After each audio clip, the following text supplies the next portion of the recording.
দক্ষিণ এশিয়ার ভূরাজনৈতিক মানচিত্রে আবারও দেখা দিয়েছে টানটান উত্তেজনা। একদিকে পাকিস্তানের হুমকি, ভারতের দিকে তাক করে রাখা হয়েছে ১২০টি পারমাণবিক অস্ত্র।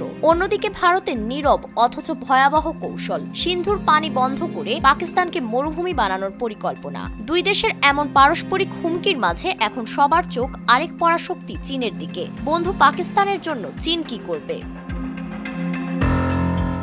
ভারত পাকিস্তানের মধ্যে ১৯৬০ সালের সিন্ধু জল চুক্তি এমন এক চুক্তি যা যুদ্ধ, সংঘর্ষ, এমনকি কার্গিল যুদ্ধের সময়ও অক্ষুণ্ণ ছিল। এত বছর ধরে জল নিয়ে কূটনৈতিক কাড়াকাড়ি থাকলেও পানি সরবরাহ বন্ধ করার কথা ভাবেনি ভারত। কিন্তু এবার পেহেলগামে সন্ত্রাসী হামলার পর সিন্ধু চুক্তি বাতিল করেছে ভারত। ভারতের পরিকল্পনা সিন্ধু অববাহিকার পানি থামিয়ে পাকিস্তানের কৃষি নির্ভর অর্থনীতিকে ধ্বংস করা। তবে শুধু এতেই থেমে থাকেনি তারা, ঝিলম নদীর অতিরিক্ত পানি ছেড়ে দিয়েছে, যার ফলে পাকিস্তান নিয়ন্ত্রিত কাশ্মীরে হঠাৎ বন্যা দেখা দিয়েছে।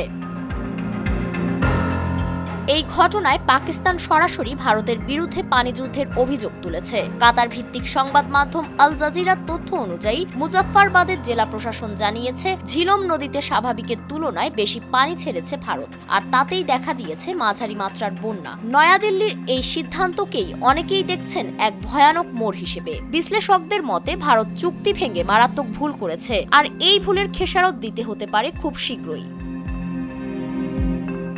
কারণ ভারতের জল অস্ত্র ব্যবহার চুপ করে দেখবে না চীন। পাকিস্তান যেখানে ভারতের ভাটিতে, ভারতও কিন্তু চীনেরই ভাটিতে। সিন্ধু নদের উৎপত্তি তিব্বতে, যেটি চীনেরই ভূখণ্ড, আর ব্রহ্মপুত্র নদীর একটি অংশ যা ভারতের সেভেন সিস্টার্স অঞ্চলের প্রাণ, সেই নদীরও উজান রয়েছে চীনে। অর্থাৎ ভারতের যদি অধিকার থাকে ভাটিতে পানি আটকে পাকিস্তানকে কষ্ট দেওয়ার, তাহলে চীনেরও অধিকার রয়েছে ভারতের জন্য ঠিক একই কাজ করার। আর এমনটা চীন এর আগেও করেছে। ২০১৬ সালে পাকিস্তানের মিত্র হিসেবে চীন ব্রহ্মপুত্র নদের উপর তার অংশের পানি আটকে দিয়েছিল, আর তাতেই মাথায় হাত পড়েছিল ভারতের। এবার তো পরিস্থিতি আরো জটিল, কারণ ভারতের সাম্প্রতিক পদক্ষেপ চীনকে দিয়েছে এক শক্তিশালী যুক্তির জায়গা। ভারত যদি সিন্ধু চুক্তি লঙ্ঘন করতে পারে, চীন কেন পারবে না?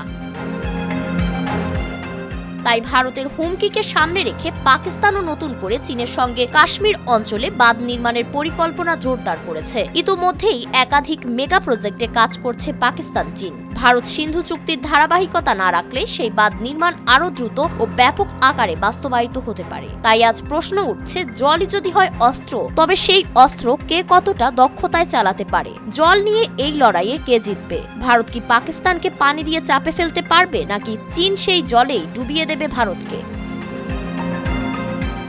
ফারিন রহমান প্রীতি, নয়া দিগন্ত।